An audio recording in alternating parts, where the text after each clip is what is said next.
Welcome back, ladies and gentlemen, and I am here with a legend in the walking horse industry that's in the Cowboy Hall of Fame, one of Russ Thompson's favorite people, Mr. Frank White.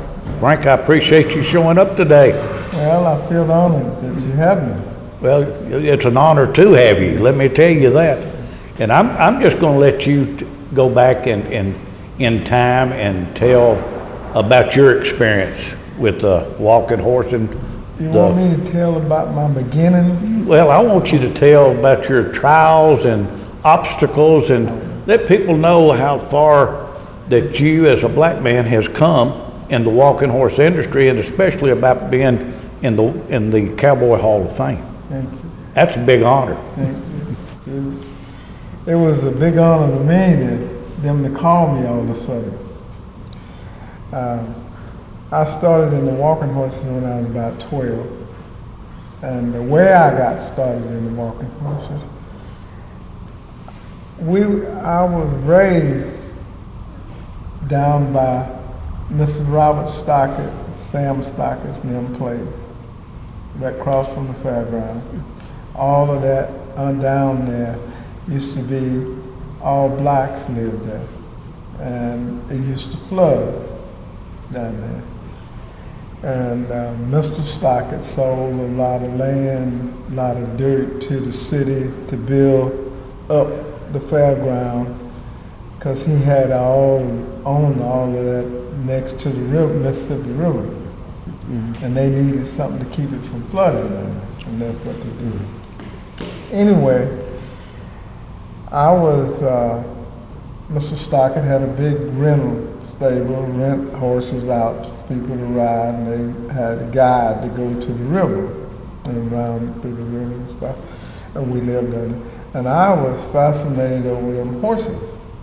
And I used to wait till they go to lunch and go over there through the woods and go over to the stable. And where they had the coach turned out, I'd climb up the fence and get on one of the coats and ride it. I made proud of riding. Well, I ended up working for Mr. R.C. Hughes. And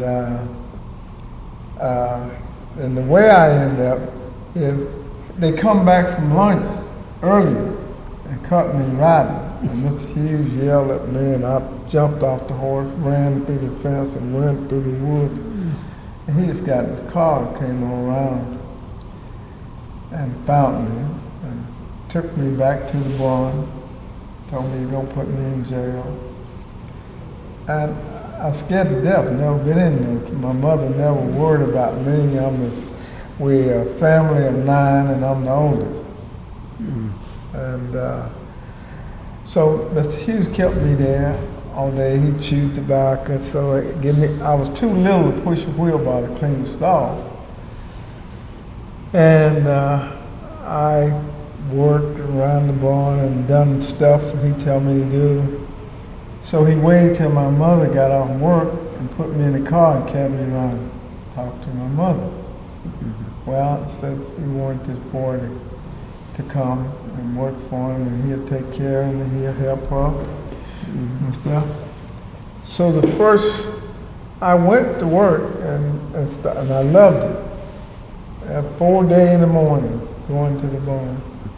Well, the show coming up was the Dixie Jubilee and Baton Rouge, and he said, "You can't go because you're too little and be in the way, and I can't watch it." Well, I went home and I couldn't sleep, so I slipped out of the house and got in the horse trailer. They loaded horses, and when they started unloading, there I was. So he says, "Well, boy," he said, "you here, get a bucket and do something." Get the hose, and I start working. And at that show, I used a chair to get in to learn to braid. I braided, you could braid fast and stuff. And I had seen how to groom, and I was at home. Dixie Jubilee. So You know, at that time, wasn't no white kids working in the barn. Just all black grooms worked in the barn. Nobody know where this is going, and I know I kind of felt bad. Some of my sisters and brothers were going to school, and I was going to the barn. But I felt good going to the barn because it was exciting and people. And when I got old enough, first thing Miss Hughes done, grabbed me by the arm, put me on a coat. And I was about 13, 14 years old. And he'd yell, and I'd try to stay on him. And he'd cuss, and I'd stay on him. So I worked, and I just, like I say, I loved it. I'd take tack home and clean it to make. We're making $5 a week. My mother was making $3 a week as a maid, and we put pool our money. And one thing I can say that I was brought up by my mother, and my mother always told me, by me being the oldest, that I don't care about the others going to school and you not going to school. Don't ever let anybody make you feel like they're better than you. And she says, you know, and that these things stuck with me because this was a rehearsal for every time Mama had us home, though. And was always scared to death what might happen to me with the horses. Well, I wanted to learn to ride a horse. And I didn't care what he was, but I liked the walking horse. So I started learning how to ride them colts. Had an older black fella worked in the barn. You said, boy, you're going to be a pretty good horseman if you just keep your mouth shut and ride. Just keep your mouth shut and ride. He says, you ride, you do what you're doing, you're going to make a good hand. And you might not have an education, but you are getting that education. He says, they always need somebody in the horses. And you got a way with the horse. And I never will forget out. He done talked to me, and one day I took a colt in the stall, and I took him in the stall, and led him in the stall, and I unsnapped, and he turned around and went out. The colt went out of the stall. And she, what? And screaming and hot, and I went and run and caught this colt. Because I didn't know who I was scared of, him or the colt. And this was a good thing. And then I got to go into horse shows and then the grooms class. What was the first year you showed in the grooms class? I can tell you, I was 16 years old. And I'm 78. And I never will forget, and I showed in Lafayette, Louisiana. And the man that put on the show was a Budweiser distributor. And we had horses for him. He said, boy, all you got to do is just set up straight and you're going to be all right. And you know, I just wanted to ride. And after I got older and looked back, I beat the older grooms, and I didn't beat them. Mm-hmm. I got the ribbon because I learned how things were being worked. But it gave me a goal. I come to the celebration, and I was 12 years old, and I watched Miss Steve Hill come across that ring on top of the town, and seeing them horses come in that gate, and that would just give me cold chills. And we had to squat down on our knees. Yeah. And people ask me all the time, says that, you know, especially out there on the West Coast, says, you must have had a hard time. I've been interviewed before. in Mississippi. I didn't have no hard time. I was doing what I loved to do. And I didn't mind paying whatever it had to pay to be there. And that's the way I feel about it. And what people want to know, how come they cut out the grooms class? Well, they had to cut it out because the walking horses was a private thing. The men that started it didn't know where it was going to go or what it's going to be, but they had rules and regulations. Yeah. White don't ride with black. That was the rule. The black, we'll put a class in for them because they didn't want to lose the good hand that was riding the horses. And they wanted to ride. Some did, some didn't. Well, I hear Witherspoon, and I like to use names, and these guys, his son was saying his dad broke the ice for the black. That's not true, because he never squatted down at the gate. He never showed in the groom's class, you know? Then when they come along with, I say, Mr. Kimbrough, we both worked out there, Mr. Vick. Mr. Vick get a room for him, and he wouldn't stay in the room. He'd come out the bar and stay with us because we were gambling and learning and stuff, talking, and that's where he wanted to be. So, and then you got others come along, white kids got sin. I worked in a barn in 1954, and Dr. Gagne, we had the last Mayor One celebration in 1954, and blacks and white. Doc put me in charge of running the barn. Well, all of a sudden, here's a white kid comes in and wants a job, and I got to tell him he can't work. So they dumped the load on me. And you have to learn how to survive it. Right. But, you know, I guess I didn't have enough brains to realize what could have happened. But I know it got dangerous, and that's when people ask me, so how come you worked at so many places? Well, I didn't want it. I love Frank first. I don't want to get killed about something that I couldn't do nothing about. Right. I couldn't do nothing about.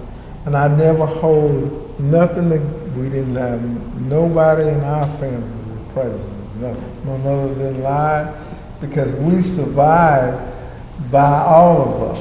White took care of us. We couldn't get in the hospital unless my boss lady, my mother's boss lady would say so, because we didn't have insurance and stuff like that. And I don't think it was a bad thing because it was the way of life. Well, as time went on, it's got a lot better. Time comes on to be better. And I never started having no hard time until I went in business for myself. I started my business in Ontario, California, 18 years old, and I couldn't even read my name. Kid, I got my first sign, I hung out, Frank White Stable. And people says, well, how did you do it? I said, well, they told me if you make enough money, you get somebody to read for you. But you gotta make the money. You gotta make some money first. And it was frightening. First time I sold a horse for $15,000, I never had over 1,000 in my life. And the lady I showed in Santa Barbara, California, and I tied second. And the lady comes in, I done heard Mr. Vick and all these people talk about these numbers and come to my place and says, I seen you show at Santa Barbara, you want that, is that horse for sale? And I said, yes ma'am, 15,000. I just said, she wrote me a check, and I thought, and a doctor had told him at the bank to cash whatever checks I bring. All of a sudden, I got one here. They got to find the manager. You got a $15,000 check. And the manager says, Frank, you can't be carrying that. I said, I just want my money. He says, all right. And I've been going cashing and paying bills cash. And I had no bookkeeper, had money hid under my seat in my car and everywhere. That's when I started really having problems. Having money. When you got the money, you got a Well, problem. broke, couldn't read at all. I didn't have no problem because I just take it to somebody and they tell me. And I got in a lot of trouble. The government had a guy coming driving in this Lincoln, and he says, I'm looking for Frank White. And I said, you talking to him? He said, I'm with the RI, and I didn't even know what he's talking about. I thought he wanted to buy a horse. He says, all this is yours? Out of new car and pickup, and 2 Mexicans working for me, and things go. I had and horses everywhere. I created stuff all the time for it. And anyway, I get my money, buy another new car, go home, go back to Mississippi, buy my mother a home like I said I was promised I would do someday. Bought a home. I get back from Mississippi and it's time to pay taxes and stuff. Who are you, Frank? The guy took me to dinner and he says, you know what? He said, if we put you in jail, you wouldn't even know what you're in there for. You got all these checks and all that. He said, don't even tell me how much cash you got.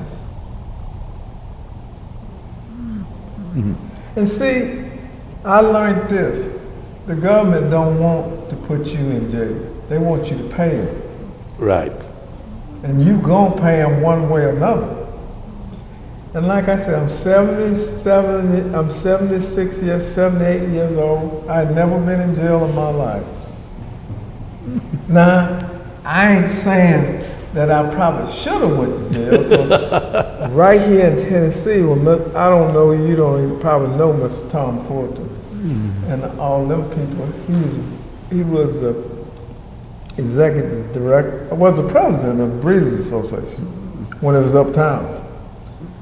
Well, see, the doctor that I worked for was a director. And I used to come up with him and his wife. I was one of the first blacks stayed in the old motel they tore down outside of town. I remember. Lewisburg. They put me a room in the back. I left there running one night because they put some white people next door and they had a fight, and I thought they were trying to get to me. Doctor, the person them couldn't find me in the black neighborhood. But I seen all the good changes, and I seen all the bad changes. I seen that people thought I was crazy to stay in it, but I had nowhere else to go, and I loved it. Frank, that's all that matters. That's what I mean, that's it. I loved it. I love your attitude. I really do. And people said, you work for five. And I said, I was happy. You don't know. I was a happy little old ragged kid. And I said, you know, I could name how many people I could go to if I needed some money. If I needed something. You need help. I need help. They'd help me. I don't care what they call me. I won 1982. I won the mayor class over in Tullahoma, Tennessee. Over there, come out from Oregon. That was the year next to the last year they had that show. Yeah. Following year, Ronnie Spears judged that show, and that was it. No, he wasn't the one judging.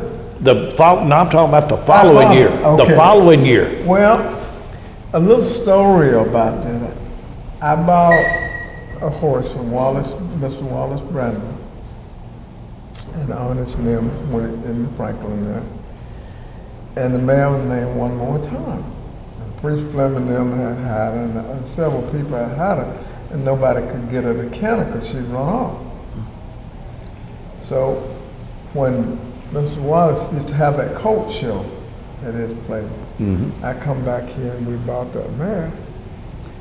And Honest come out there and Honest told me, he said, Frank, what are you looking for? I said, I'm looking for a good mare to take to Oregon and show. I got one. We bought this mare out and I got on the road and I liked it. We bought it. Priest Fleming told me, hey Frank, we're gonna look up 231, that little mare, I'm gonna keep my barn door open, she gonna run off with you and you'll be right here in Tennessee. Well, my first show, I showed it in Phoenix. And I had a good show in Phoenix. I was second in the mare class and second in the state. And Brian Martin won it on independent threat. I beat Tom Russ, Scott, all of them. They said, Jim Lionel said to me, he said, well, Frank, me and you might well ride for last place. I said, I didn't come 2,000 miles to ride for last place. I said, I come to win if I can. You ain't gonna beat nobody. Well, I'm gonna get in somebody's way. Well, I had got 2 seconds. But sure enough, I ended up second in it. But when I won over Tullahoma, I was kind of surprised because we had started showing and we were doing good, and I was here for the celebration. And I told that lady on the horse and her husband, I said, we need to show this mare a couple of times before we show her in celebration. I said, that's fine. So, and I was fine. I get over to the show, and a trainer, I won't use his name, but he come up to me and says, Frank, if you have any problem with your mare going through inspection, he says, I'll lead it through for you. I said, no, I don't need no help. I said, I ain't come this for to look at the class. I'm gonna ride. These people paying me to ride. I'm gonna ride the horse. So anyway, I go up. I meet him. I wasn't ready to go up, so I went on. And then when I did go up, I met him going back, and he got turned down. So Mr. John Price was VQP. And he checked it. I was fine. That's when we had the 10-ounce chain. Right. So I thought, what should I do now? Should I warm up or what? But anyway, I made one pass out across there, and she was ready. So I was fine till I stopped, and Mr. Gruber walked up. God damn, Frank, you got this mare ready. And then I just broke out in sweat. Because, you know, what an honor. Mr. Gruber come by telling me how good my horse is. Right. So that's what I was feeling good about.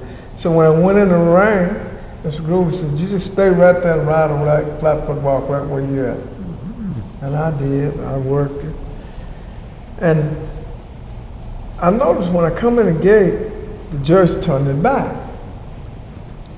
Big judge, big cowboy hat, cigar.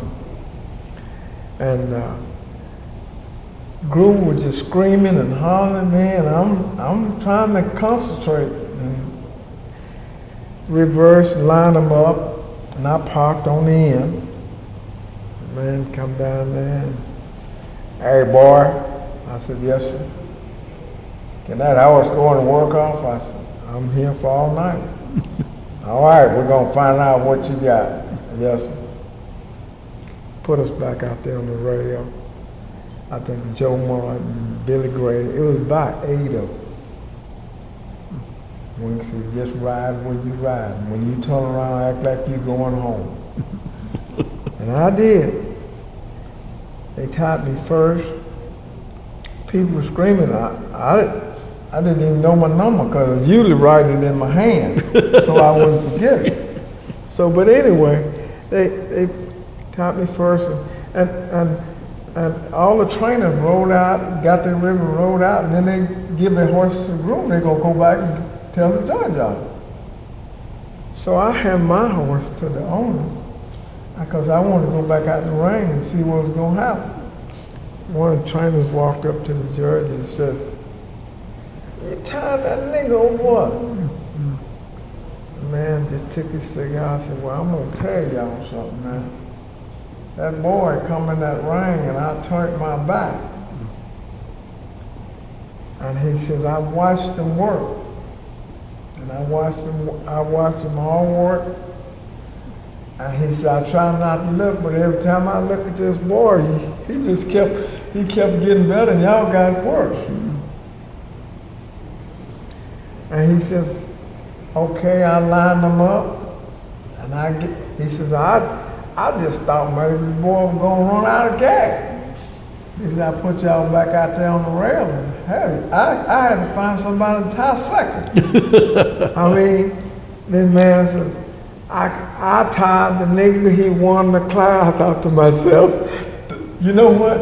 I can't get mad at him. That man came over to the celebration ground the next day and told me I rode a good horse.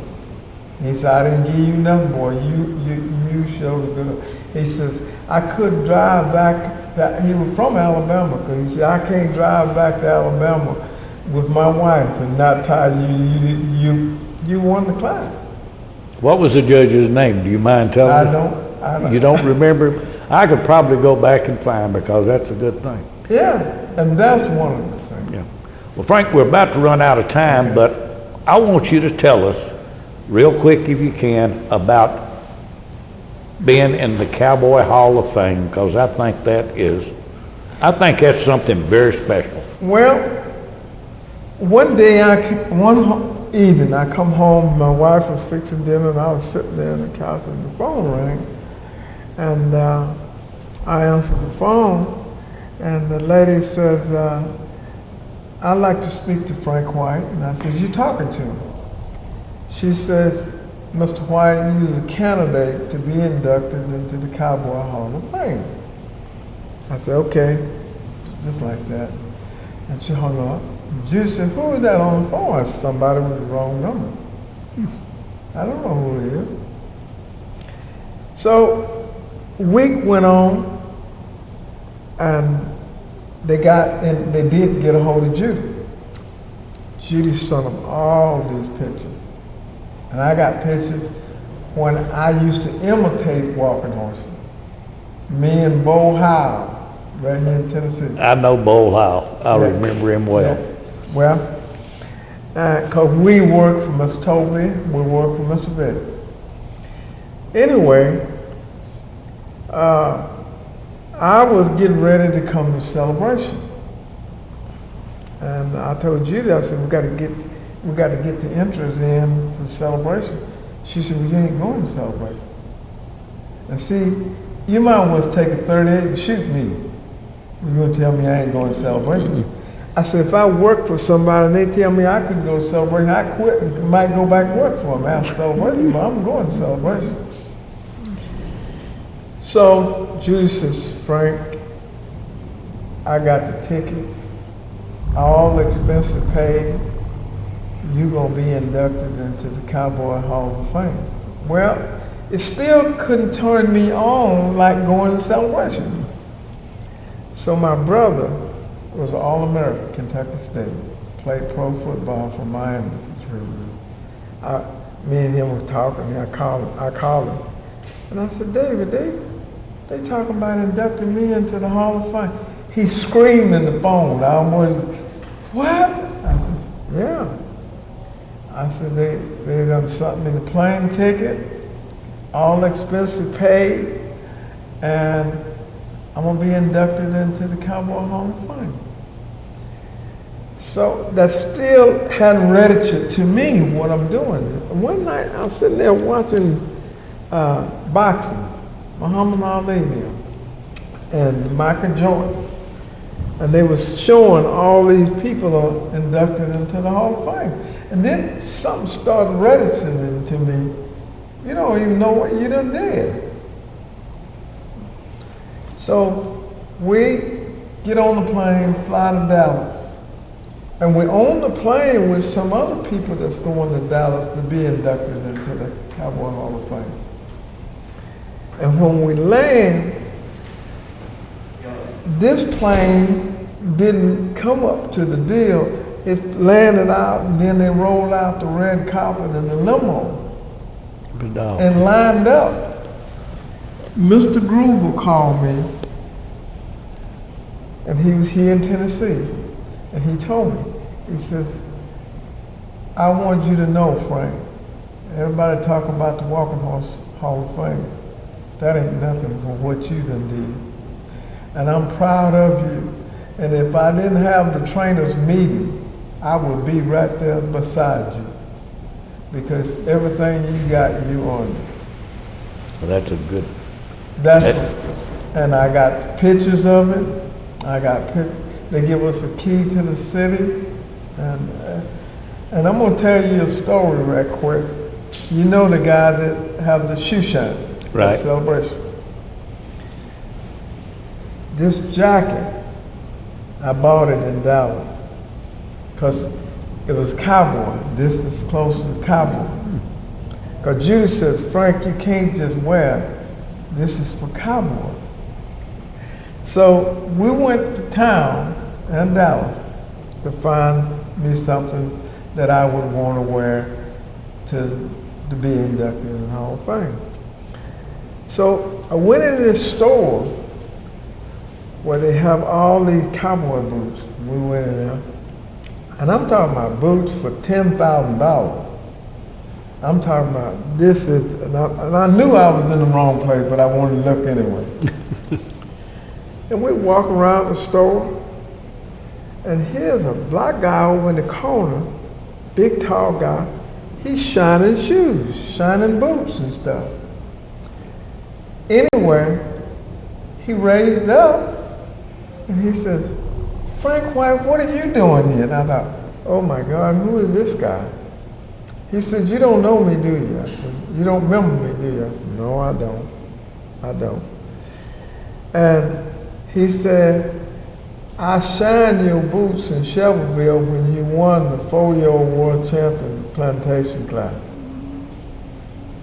Just give you, it just show you what this horse, and people don't even know. I carried the flag in Canada at one of the biggest jumping horse shows to represent the United States on a walking horse.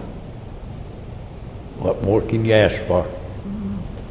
And I have pictures and stuff to show it in the record. And the thing that I see, and I always said, I said, the chains, the boots, and all that stuff, we got the horse. They got to decide what they want us to use. That's it. They got the horse. And you know what?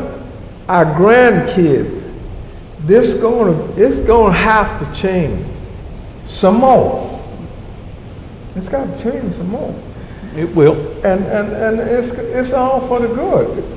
Don't run from this horse, because this horse is here to stay. We're gonna be here. That's right. Frank, thank you. You don't know how much I appreciate you being with us today. I appreciate you having me, because I feel honored, like I said. I've been wanting to tell some kind of story. Well, we just shared it, my friend. Yes, sir. Thank you. Yes. And thank everybody for watching today and celebrating Black History Month with 3 fine gentlemen. We will see you next week with another show of What a Horse.